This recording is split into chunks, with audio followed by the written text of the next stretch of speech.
everyone, I'm Russ Monastery with MyComputerCareer. Today on Don't Get Hacked, I want to talk about malware. Malware is malicious software such as worms, ransomware, or viruses that are used to infect network systems to cause a negative outcome for their victim.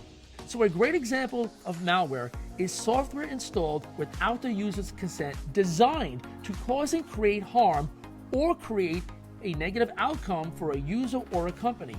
Ransomware, rootkits, and Trojan horses are types of malware.